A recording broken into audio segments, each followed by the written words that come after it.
Hi everyone, it's me. So this week I wanted to talk about London. For the past 3 years, I am a Canadian living in the southeast of England. So I'm down in Kent, which is quite close to London. And I do get a lot of questions from people about visiting London, what to expect, what should I know about it. And I thought, what if I just do a video of some of the first things that come to mind that you should know about London. So I don't want to spend too much time on each individual point. I kind of want to go quickly if that's possible. Sometimes I talk too much.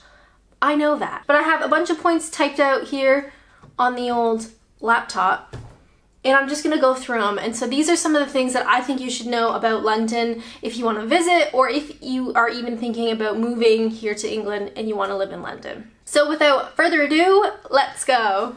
Now, London is a beast. London is its own beast. It is very beastie. That's not, no. When you are visiting London and you're being touristy, just understand that local people around you hate you. Nah, I'm just kidding. But also, if you can imagine living and working in London, or just, you go into work like millions of people do, and there are tourists everywhere and they get in your way, and you're trying to get someplace, you're trying to get to your train, or maybe you have a meeting, or you only have a couple minutes for lunch and you're trying to get some lunch, and there's people just stood in the middle of the sidewalk looking up. And that's how you tell when someone is a tourist. If someone's looking up, that means they're not from here. So the one thing to keep in mind if you are going to move to London or you're visiting is just to try not to get in everybody's way. Which sometimes is hard, I get that. But London can be very impatient, it can be very fast, and you are in the way with your big old selfie stick trying to get a nice picture. We appreciate you, thank you for coming to this beautiful country, thank you for spending your money here, but you also get in the way. So just be aware of your surroundings, you're not in the way of people, and that's all. Transportation in London is incredible. Probably the best public transportation I've ever used, ever, really. So if you are visiting, or even if you decide to move to London, you will never need to drive, absolutely not. And especially as a tourist, absolutely take advantage of the public transportation. It's incredible, it's wonderful, just do it. So I'm talking trains, I'm talking trams, I'm talking the London Underground, which is their subway, the buses. There is a lot. It is really easy to get around, and sometimes there are stops. If you're standing at one corner, you can see the stop for the next tube station, the London Underground, from where you're standing. So sometimes it's even quicker to walk from station to station, just be aware. But there are so much opportunities for public transportation. One thing to keep in mind with transportation in London is I think all of it now is completely cashless. You cannot use cash unless you are buying specific tickets at a terminal, or you're actually talking to somebody like a clerk and you buy certain tickets like that. But realistically, let's say it is a cashless system. So if you're moving to London, you can get an Oyster card, which is a top-up card that you can use, and you tap in and out on all the public transportation. You could use that as a tourist. For me personally, because I don't go to London that often, I just use my debit card. So when I say I'm using the London Underground, I tap at the turnstile thing to get in, and then I tap on the way out, and it charges me for how far I went and that sort of stuff. I know this is a lot of information condensed, but I am actually writing an ebook, and this is a shameless plug. In the next couple months, I'm hoping to release an ebook about moving to England, so specifically details about visas, details about travel, about transportation, about London specifically. So if you are interested in this kind of stuff, keep an eye out. I'll do a video here when the book is done, but hopefully it can be useful, and that will have a lot more detail. This is just broad strokes. You know what I'm saying? It's YouTube. It doesn't matter. But definitely take advantage of the public transportation in London. You just gotta make sure you have the right payment type of the tap variety. Another thing you should know about London, London has some of the best free museums I've ever been to. And let me tell you, I've been to a lot. Where I come from back in Ontario, Toronto has a really wonderful museum called the Royal Ontario Museum, the ROM, which is one of my favorites. And let me tell you, it's expensive. In London, there are honestly, I want to say hundreds, but that seems like a bit much. There are many, many museums in the city that you can visit for free. My personal favorites, I love the Imperial War Museum. It has various different locations, but there is one in London, like fairly central. I'm not sure where the other ones are. Anyway, pretend I didn't say that. The other one I really love is the British Museum, which has some incredible pieces, and they're free, which blows my mind. So if you are into museums at all, even if you're not, go see them because they're free and they are of incredible quality. If you are visiting London, don't oversubscribe your day, if that makes sense. Pick the most important things that you want to see, just a few, and that's it. Even if you are taking public transportation, there's a lot of walking. A lot of standing, and before you know it, you're gonna be tired and you're not gonna have seen all the stuff you wanted because you're wasting your time doing something else.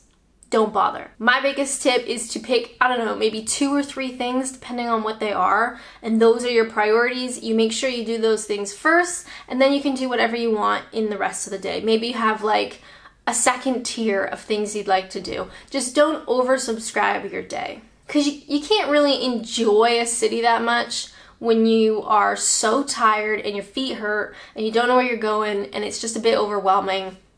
It's not fun. I know people kind of tease those hop on, hop off buses where like they're the double-decker open top buses usually, and you can get on and there's usually a guide like telling you what you're looking at and stuff, and people are like, oh, they're cheesy and they're corny and like, haha. Honestly, you can see a lot of the city using one of those. So if you are very pressed for time and maybe you're worried about walking everywhere and getting tired, honestly check out the hop on, hop off. I know it's silly, but it could be a really worthwhile option for you.